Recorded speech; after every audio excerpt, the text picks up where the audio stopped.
Madam Speaker, it is very late. May I ask Miss Barrow to kindly procure me a glass of water, please? It's very late, Madam Speaker. Time and the sheer impossibility of the logistics naturally will prevent me in this wrap-up from responding to as many of the other side's fabrications and distortions, their deceptions and downright perjuring of history and the facts, as I would otherwise have liked to do. I must therefore, I think, concentrate principally on the leader of the opposition, and my job has been made so much easier by the fact that the Honorable Minister of National Security, immediately after the leader of the opposition's presentation, utterly destroyed him by laying bare much of his selectivity, outrageous falsehoods, and his butchering of the record and statistics. Of course, I think that the leader of the opposition was completely wrong-footed. Thank you. By the comparatively excellent 3.1% growth we recorded. Had him, what the Trinidadians say, bazodi. And he was also confounded by the fact that there are no new taxes in the budget. In scrambling to recover from those two knockout blows, he resorted, Madam Speaker, to describing our growth, the best in the entire region, as anemic. And in an even more dizzying piece of gall and Alice in Wonderland corruption of the truth, he said that global oil price increases over which we have no control and which are imposed on us as a buyer nation, that these global oil prices are UDP taxes on the people. I just saw that since the start of this year, the price of oil on the world market has increased 30%. And of course, it is the pass-through effect of that that has visited this punishment on the Belizean people, but it is something we're absolutely powerless to control. And then again, Madam Speaker, it is one thing to lie on facts. It is quite another to lie on people. But that's, in my mind, exactly what the leader of the opposition did when he suggested that our phenomenally low rate of inflation is a concoction, a number made up by the professional, impartial, and completely competent and respected Statistical Institute of Belize. You must remember that in the bad old days,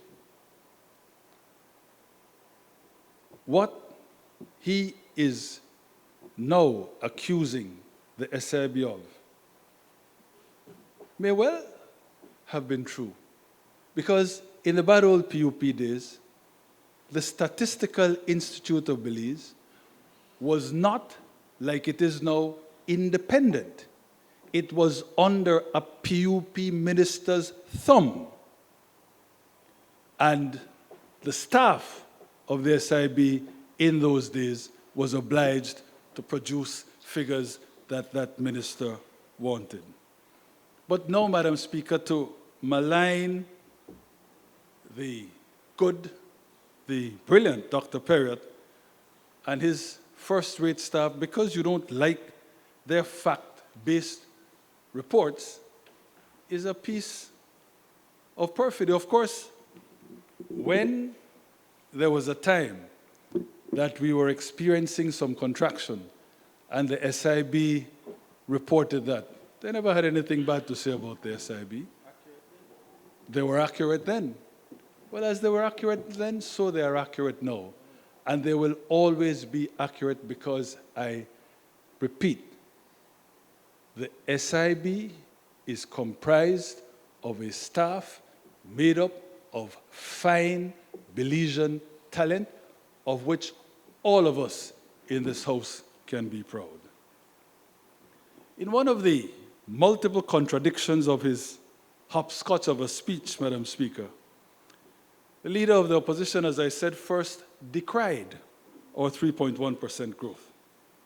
But then recognizing that even the world economy, global growth, did not outdo us, he said, oh, well, the growth may have been good, but it was artificial and achieved only on the back of our increased borrowing. Well, again, Madam Speaker, I don't know whether this was sheer effrontery or some misunderstanding, some deficiency of understanding in terms of absorbing the facts. As we made clear in the budget, our debt to GDP ratio actually decreased in 2018. That rubbishes his nonsensical claim. And he must never, never, never confuse us with his benighted party, because all the world knows that it was the PUP that was guilty of manufactured, unsustainable growth contrived solely,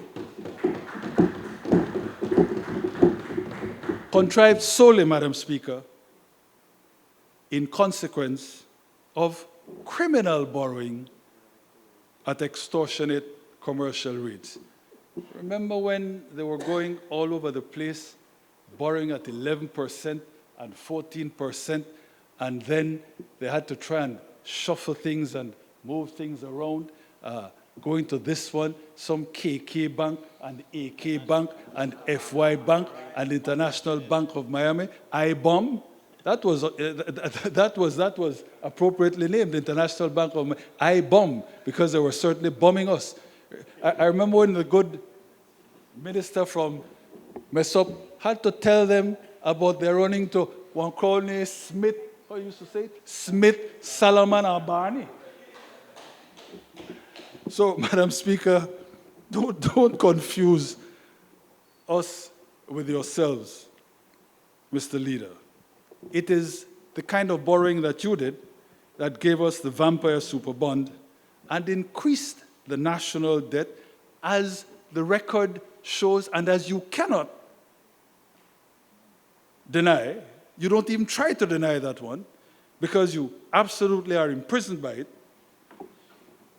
You increased the national debt from the UDP 653.3 million in 1998 to the PUP 2.267 billion in 2008.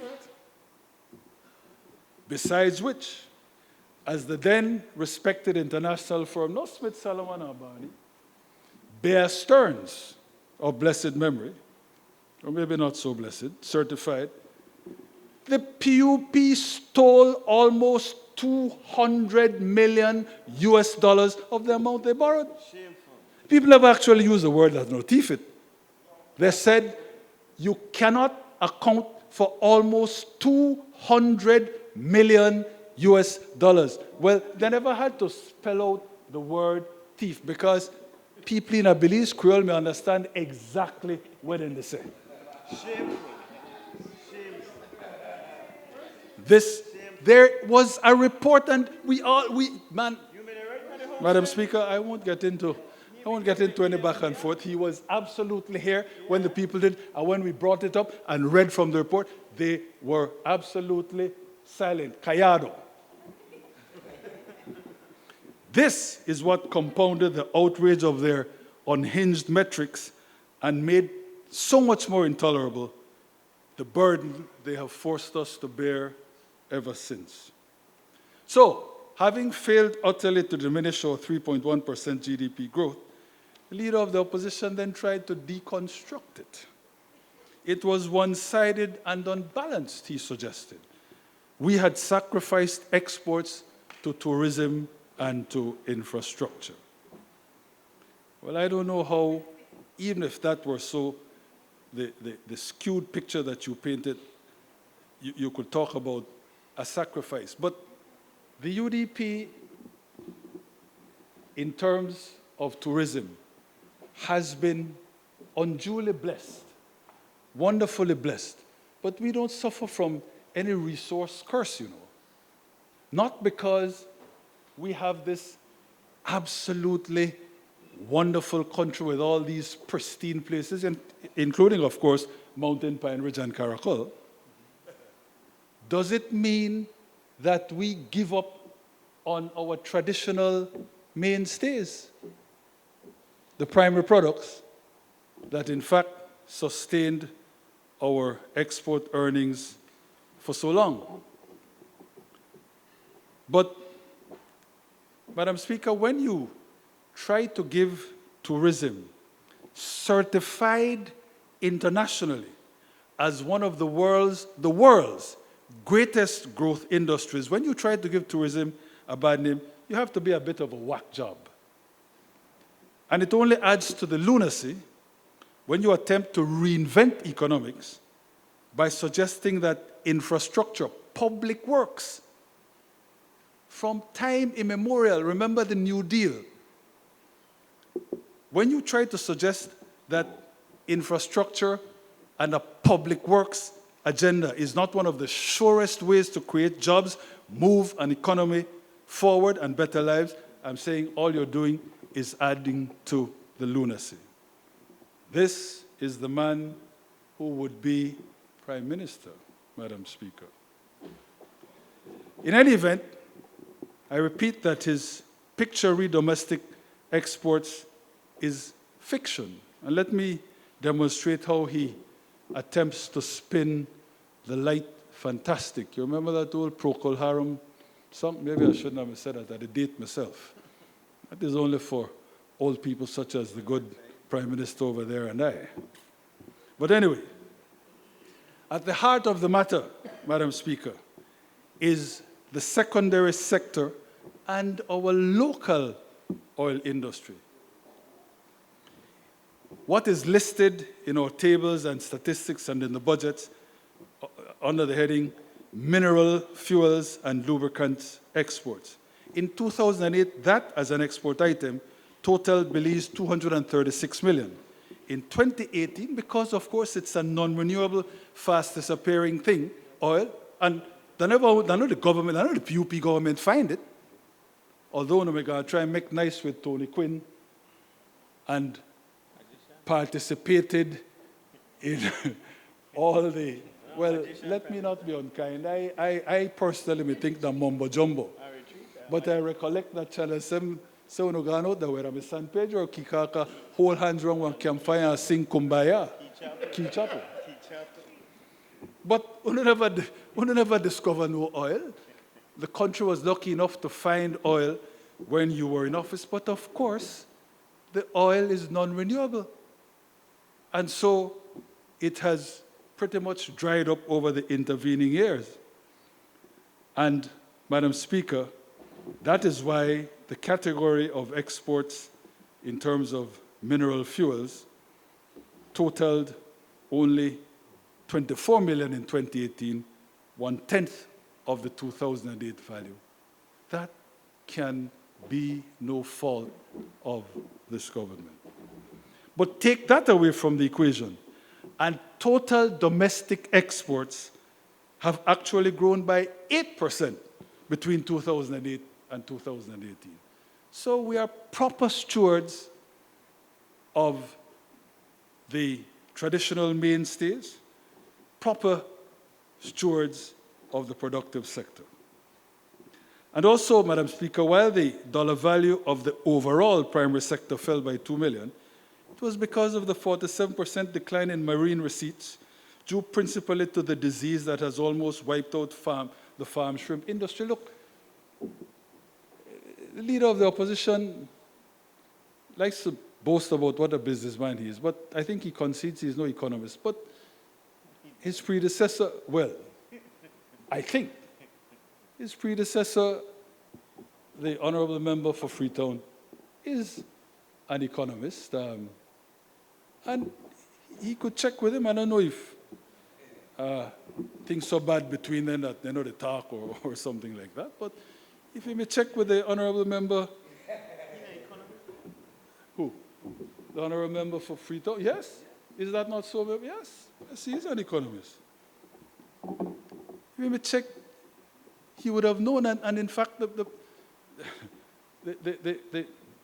position throughout history, and certainly in recent times, always told us that you know when you're dealing with commodities, when you're dealing with primary products, you're subject to vagaries, to disease, to natural disaster. They're a cyclical thing. So that is why there was that 47% decline in marine receipts, because of disease. But agriculture and forestry, long as I said the traditional mainstay of Belize, actually expanded from 230 million in yearly production in 2007 to 255 million at the end of 2017. And of course, the tertiary sector exploded by almost 40% since the PUP left office. So if the leader of the opposition had only been able to set aside his selection and political bias, here are the achievements he would have been obliged to cite. That the economy has added some $1.4 billion of annual economic output.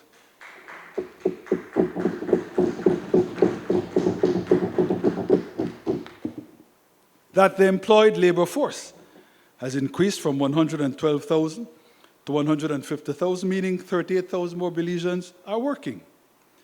That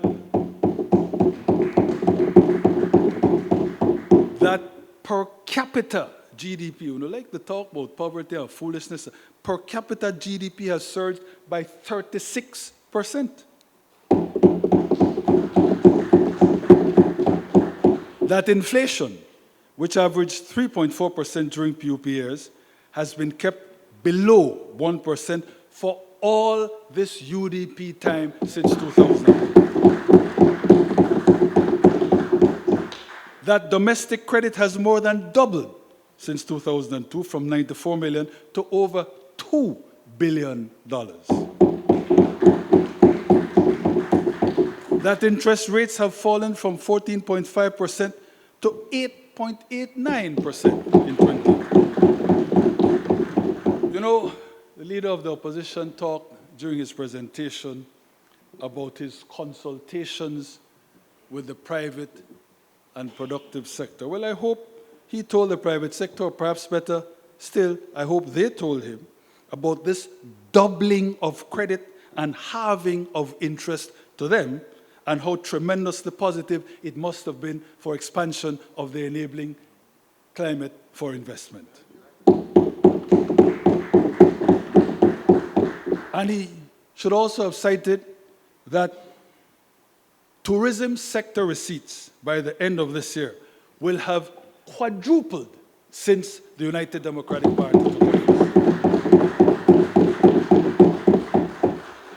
That our current account deficit fell by 10% between 2002 and 2017, while our gross reserves stood at 571 million at the end of January 2019, up from the 218 million when the PUP left in 2008, a phenomenal increase, Madam Speaker, of 162%.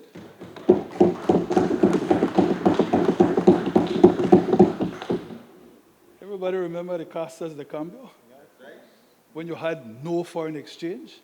There was no foreign exchange, so when I had to set up one thing called Casa de Cambio. Oh. Coming back to the primary sector, Madam Speaker, sugar production rose from 980 long tons in 2008 when you left to 1,670 long tons in 2017. This despite the leader of the opposition having conspired with his operatives in the BSCFA to sabotage the industry. Remember, Ortega and Dio de Novello and the whole crowd of them. Notwithstanding that, from 980 long tons to 1,670 long tons. Madam Speaker, we, I don't know, talk about multiplier effect and talk about a Midas touch. You're talking about the UDP, you know. Take something, Madam Speaker, like corn.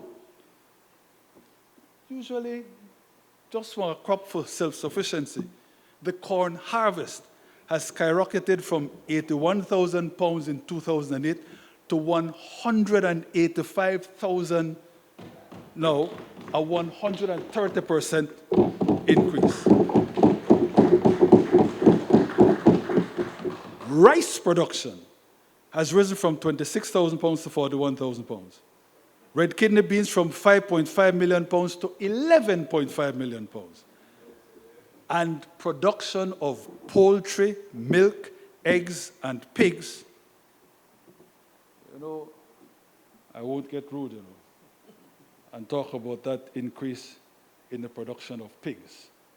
The way some people may behave this morning and they throw words over here, and I want to suggest that anyway, let me leave that alone, Madam Speaker.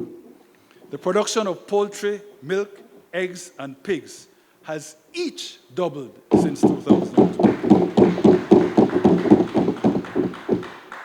So despite the unavoidable effects of disease in key commodities and aquaculture, the overall picture shows that this administration has delivered far superior results in every economic, fiscal, and monetary metric. But, Madam Speaker, the Leader of the Opposition, in his desperation to find fault and deny the undeniable, actually took to a criticism of tourism and its benefits, a criticism of Belize's spectacular growth leadership in an industry that accounted for 10.4% of global GDP in 2017 and 313 million jobs worldwide. He criticizes tourism, which all the economists tout as the greatest driver of progress in any developing country that is lucky enough to have a tourism industry. Again, check with the member for Freetown, man, and learn. The Leader of the Opposition, however, with his singular genius for inversion, for going against his economic betters, also suggested that tourism only benefits a few. Well, here are the Belizean facts. The BTB's estimate of Belizeans now directly and indirectly employed by tourism in our country is around 59,000 persons. That is direct employment in hotels and restaurants, and indirect employment in wholesale and retail, trade and transport, storage and communications.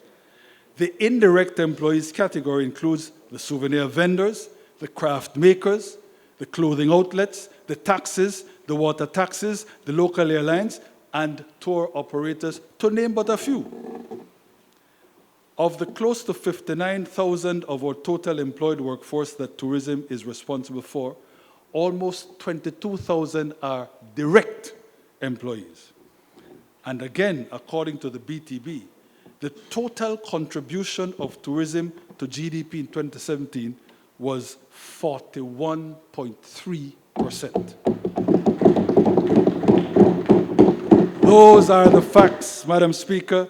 This is the superlative tourism record that the Leader of the Opposition would try to slight. He was, though, Madam Speaker, not done with his wrecking ball, even after the attack on tourism. He turned next to infrastructure, public works. Here he repeated that silly, fatuous, simple-minded mantra that people can't eat asphalt. That the UDP is spectacular and ongoing, as the budget bears abundant witness to, physical transformation of our country, creating jobs and pumping money into the economy, is to be sneered at. To try to place this transparent nonsense on stilts, He went after the Caracol and coastal roads that are at long last going to be paved by the UDP, buffered and made climate resilient. Well, Madam Speaker, this is not just a block-headed and concrete for brains, strained pun intended, absurdity. It is also the height of hypocrisy. And of course, the epitome of that perhaps most pernicious of all sins, envy. Envy. The fact is, the development of these two roads have for years now been the desire of both governments. I'm going to leave paper here where I have to keep close because I'll read it for you shortly, Mr. Leader of the Opposition. The development of these two roads, Madam Speaker, have for years now been the desire of both governments, all of our sensible policymakers, and the transport, tourism, and industry private sector. That is why in 1998, shortly after being elected, the PUP government paid almost $4 million just for a design of the Caracol Road. Not to pave it, not to take one little piece and try to redo it. $4 million for the design of the Caracol Road.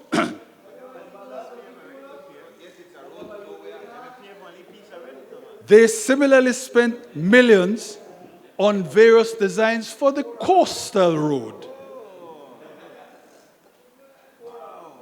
See the hypocrites walking, see the hypocrites talking. Indeed, in February 1999, and I got it right here, then PM Musa emphasized to a visiting high-level IDB delegation that the Caracol Road was one of GOB's highest infrastructural priorities. He couldn't get it done. No. Couldn't get it done.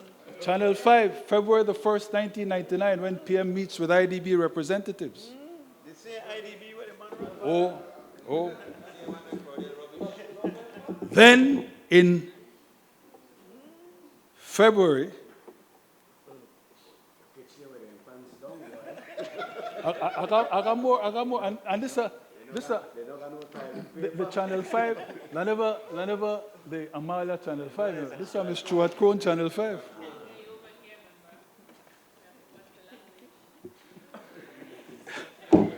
Madam Speaker,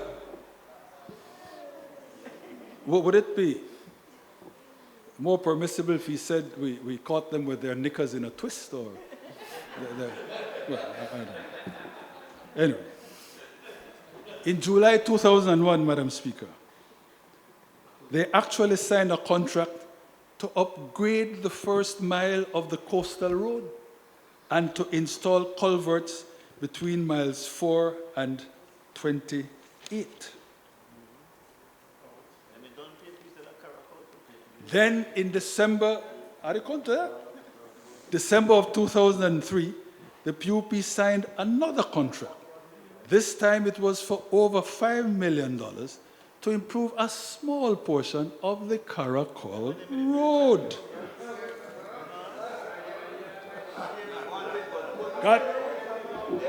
Madam Speaker, I got Channel 5, December 16th, 2003. Contract signed for Caracol Road upgrade. It is not a thoroughfare, I'm reading, that carries much traffic. But on the theory that if you build it, they will come, government has signed a contract for major improvements in the road to the ancient Maya site of Caracol. The upgrading of 6 miles of road and paving of another 9.2 miles will be carried out by Cisco Construction at a cost of $5.1 million. Loan financing was provided by the same Inter-American Development Bank and Taiwan's International Cooperation and Development Fund. Caracol is Belize's largest archaeological site and has been extensively excavated and consolidated for the benefit of visitors. The upgrade of the road will provide a top-class attraction that can be marketed to high-value overnight tourists who will no longer have to compete with thousands of cruise ship passengers swarming over more accessible sites like Alton Ha and Sonantos.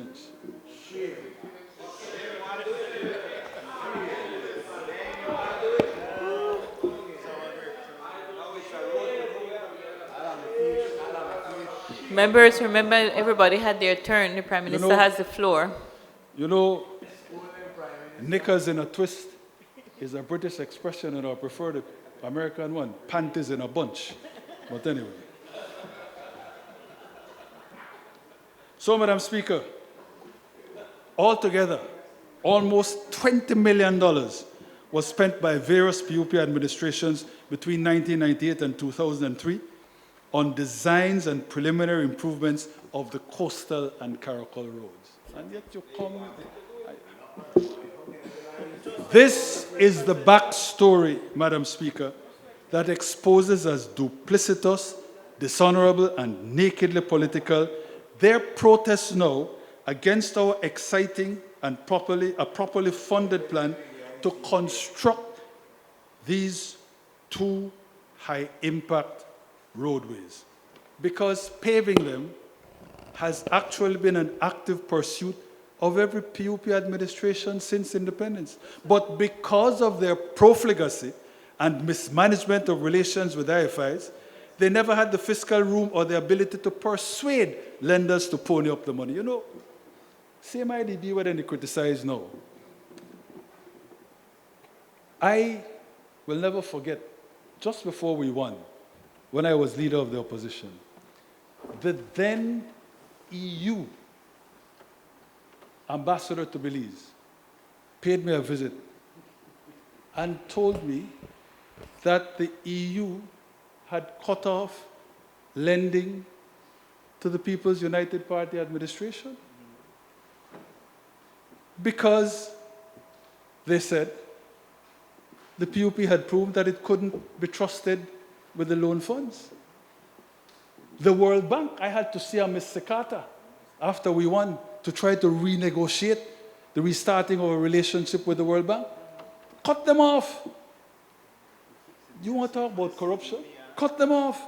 But ultimately, they never cared because with the IFIs, when you borrow for their money, and that's why they had to cut them off, you do the slightest thing wrong, then I'm stern monitors.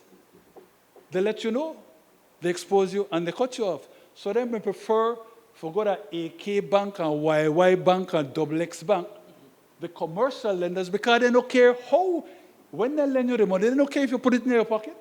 They know you have to pay them back. That is why the People's United Party administration in the closing days preferred to go to the commercial lenders, even if it cost the Belizean people this monstrosity that has been on our backs ever since. Because they could do anything they want with the money.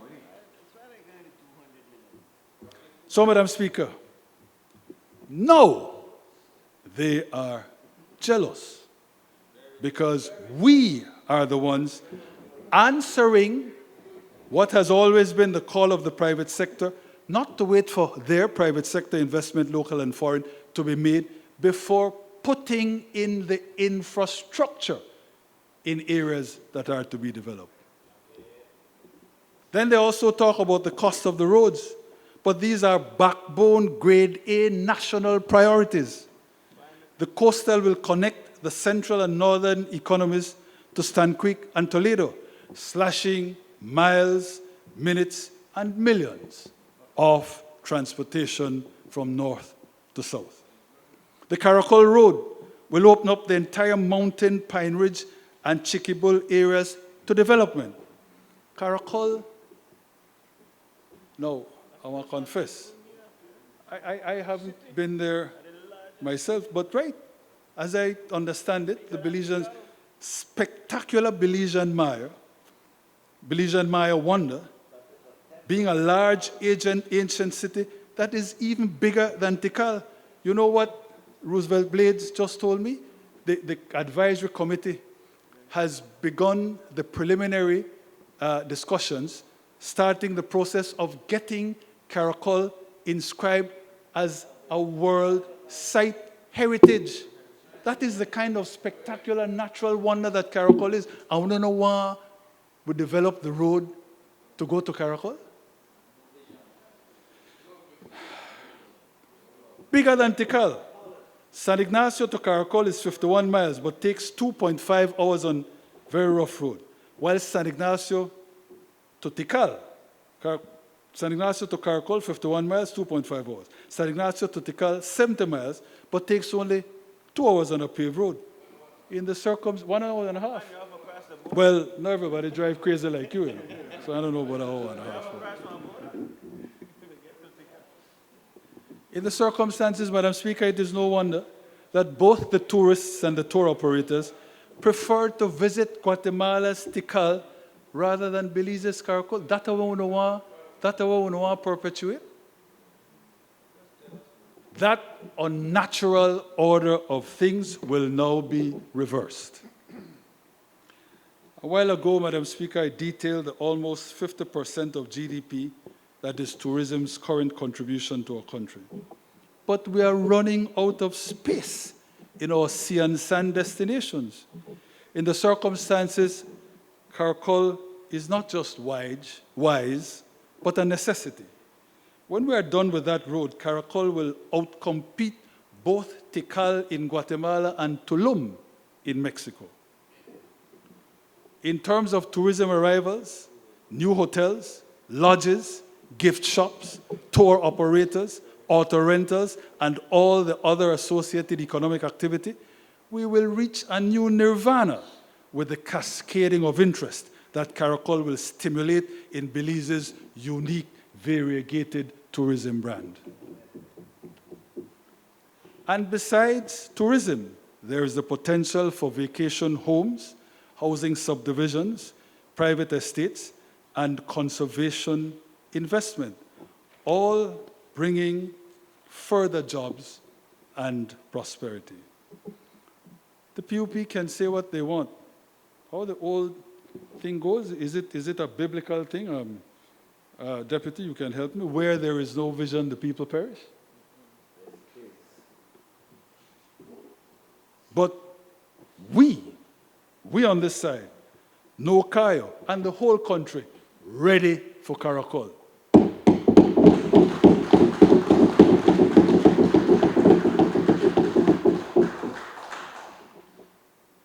And then, Madam Speaker, it is pure malice to pretend that the road costs are inflated.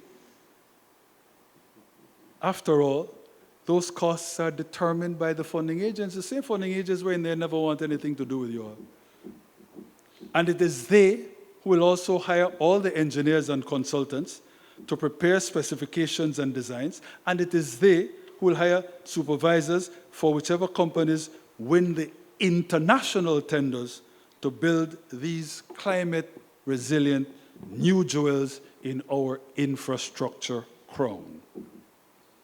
As for the coastal, it has been a dream for generations. This artery that will more closely connect Dangriga to the major population centers, advance the viability of the Commerce Bight port, and open up thousands of acres of farmland along its route.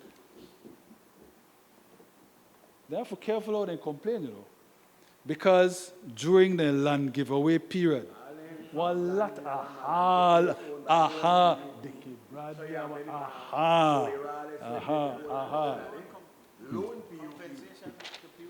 So, Madam Speaker, what PUP eyes see in our funding of 2 major roads is an opening for fake news, misinformation, and misrepresentation.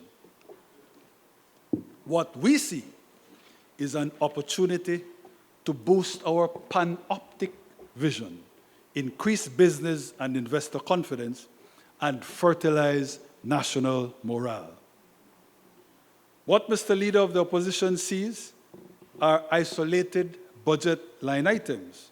What we see is a sustainable burst of economic activity akin to manufacturing in developed countries, where engineers, surveyors, truckers, craftsmen, builders, entrepreneurs of every stripe will have opportunity to flourish.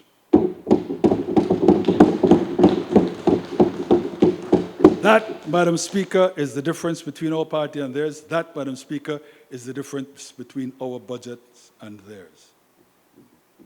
In closing, on a lighter note, He's not here, but I want to offer a word of advice to the PUP deputy leader.